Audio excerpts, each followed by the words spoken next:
Everyone, how you doing? A couple weeks ago, I shot a video, and it was on a pretty tough topic, a topic that not everyone agrees on.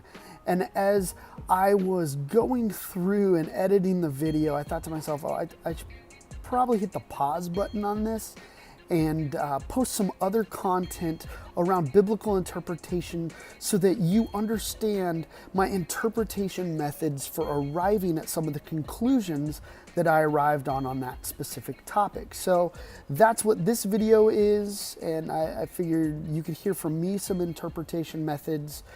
There's also a podcast episode that I'll link to this video, and then you'll see some other content over the next couple days, like graphics and maybe a few other videos from some other people. But the reality is that when we approach Scripture for interpretation, there are some best interpretations and there's some poor interpretations. And our goal when we interpret Scripture is to get to the best interpretation that we can get.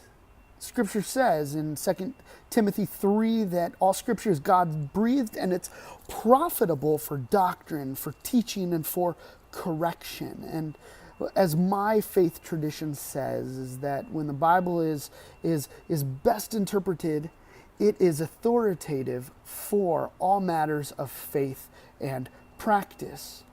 And so it's important for us to interpret Scripture well. It's important for us to be faithful to the text. And a couple thoughts. I think that we tend to view the Bible as this one book that just kind of fell from heaven magically, and we read it from one end to the next completely and totally the same way. Or maybe we have this view that God put an author in this trance and took over his body and wrote word for word exactly what he intended, and we might read the Bible from one end to the other exactly like that. But the reality is that's not how we are to read the Bible. And that's not what the Bible is. As a matter of fact, the Bible is 66 different books. Well, think about that. It's actually a library. And when we go to the library, we have books by different authors. The Bible is written by around 40 different authors over a little over 1,500 years. And also, just like when you go to a library, the Bible has different genres in it. You have some prophets. You have some wisdom literature. You have letters to churches, other types of ancient texts, including one genre that is kind of forgotten, and that's Jewish apocalyptic literature. And so when we approach Scripture to interpret it, we need to understand that it was written at a different time by authors to certain people for a specific reason, and those people would have understood what they were reading based on their context. And so I'm going to give the example of Paul in his letters because the topic that I specifically address in the video that I will be posting and that I was editing comes out of Paul's letters. And so when we look at Paul's letters, we need to understand that Paul's letters were not written to me. They were not written to you. They were not written to us. And that's really hard for us. Sometimes I think it's because we're actually taught that they are. That's how we are to read Scripture. Oftentimes we ask the question, what does this mean for me? Right away when we read a text as if it is written to us.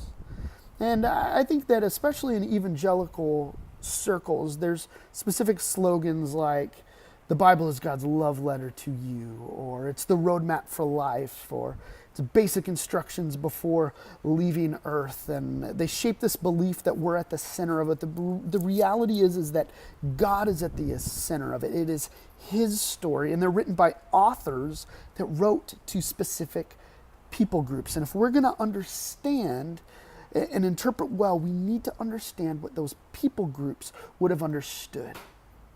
And so in Paul's epistles, this means that when he writes and he gives instruction to a specific church, he's giving instruction to that church and not to us. And especially in places like Ephesians or 1 Corinthians, one example, 1 Corinthians 11, he gives instructions to communion. Well, they practiced communion differently than we do. They actually practiced it as a meal, and poor people were being judged and not included in the meal, and therefore there were people who were sick and dying. But we might read Paul's instruction to the church of Corinth. And without understanding that, we might think it's instructions for us in the way we do communion, whether it's passing trays with little grape juice cups or going up to a priest to receive the elements. But we need to understand what they would have understood in order for us to understand the heart of it for our context. And that means that sometimes those specific commandments that are given, like in places where Paul writes to the church, they're not necessarily for us to follow 100% the way they are written. It's for us to draw out why they were written that way, what the heart is behind them, and then we can put some skin as we contextualize them for our context. Hey, thanks so much. Hopefully this was helpful. Feel free to write whatever comments or questions you have in the comments of this video. Thanks so much. I'll be chatting with you later.